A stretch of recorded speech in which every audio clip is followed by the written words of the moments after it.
दोस्तों, आगे की कहानी चैप्टर 2 में सुनते हैं। रवि ने लिफाफे को फिर से पढ़ा। देखते रहो लेकिन छूना मत। कागज में उसकी अंगुलियों की पकड़ कसती चली गई। दिल की धड़कनें कुछ तेज थीं, लेकिन डर नहीं। अजीब सा रोमांच था। ऐसा लगा जैसे कोई खेल शुरू हो गया हो और वो खुद उसमें हिस्सा बन चुका है। वो कमरे में इधर उधर टहलने लगा। खिड़की पर फिर से नजर पड़ी। वही हल्के सुनहरे रंग का पर्दा, जो अब एक आम कपड़ा नहीं, एक रहस्य की ओट बन चुका था। पिछले एक हफ्ते की बातें दिमाग में घूमने लगीं। सिर्फ 6 दिन पहले तो वो दिल्ली से इस छोटे से कस्बे में आया था। नई नौकरी, कम पैसे और रहने की जल्दी। वो तो बस एक कमरा ढूंढ रहा था। अखबार में एक पुराना सा इश्तिहार देखा।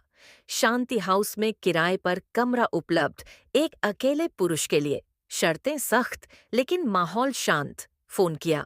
आवाज दूसरी तरफ से एकदम धीमी थी। हवेली पुरानी है, लेकिन कमरे साफ हैं। देखना है तो आज ही आ जाइए। रवि दोपहर में पहुंचा था। हवेली को देखकर कुछ देर तक खड़ा ही रह गया था। बड़ा गेट, ऊंची दीवारें और अंदर दूर तक जाती सीढ़ियां। पूरा मकान एक पुराने जमाने की हवा में लिपटा हुआ था। और फिर दरवाजा खुला था। पहली बार उसने उसे देखा। सिंपल सफेद सूट में, बाल डीले खुले, चेहरा बिना ज्यादा सजावट के, लेकिन आंखें, वो आंखें जैसे भीतर तक देख ले। मैं नाजिया, मालकिन हूं यहाँ की, उसने कहा था।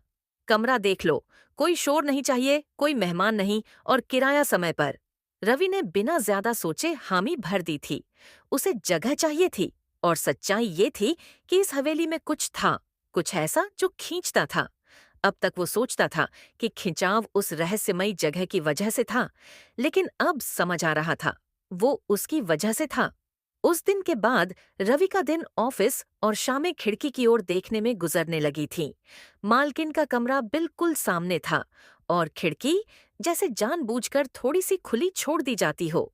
कभी कभी रवि खुद से झुंझलाता, क्या कर रहा हूं मैं? लेकिन फिर वही पर्दा, वही धुंधली रोशनी, वही धीमे धीमे बदलते हाव भाव उसे बांध लेते। आज सुबह जब लिफाफा मिला तो पहली बार उसे ये लगा, जो वो देख रहा था वो इत्तेफाक नहीं था। नीचे किचन से हल्की हल्की चाय की खुशबू आ रही थी। रवि ने बाहर झांका। नाजिया किचन में थी। बालों को क्लिप से बांधा हुआ, हरे रंग का सूती सूट और हाथ में चाय का कप। उसकी हर हरकत में वही ठहराव, वही संजीदगी थी जो किसी आम औरत में नहीं होती। मालकिन ने एक पल के लिए ऊपर देखा। उनकी नजरें मिलीं। रवि ने सिर झुका लिया।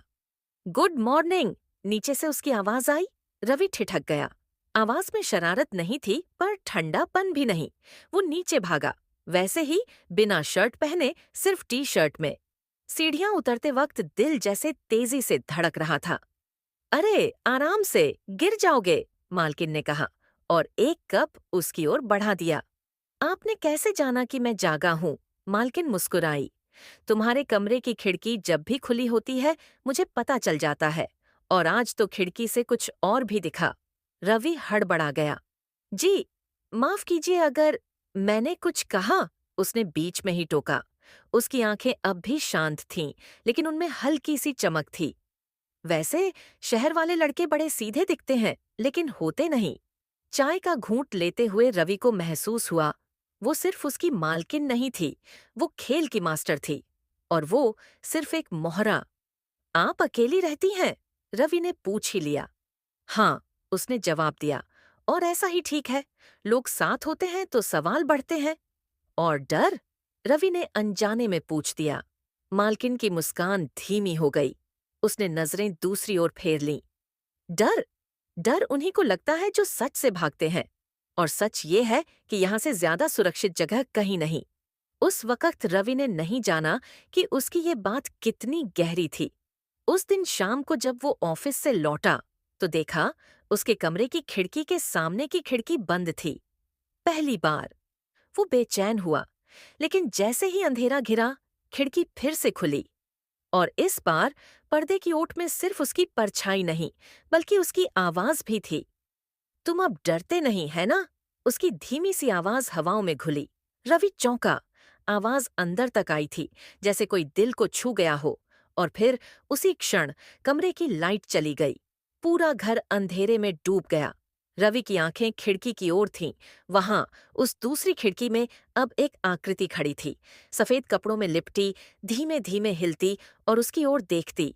एक लंबा सन्नाटा, और फिर खिड़की की दरार से एक धीमी सी हंसी आई, ऐसी हंसी जो मोहक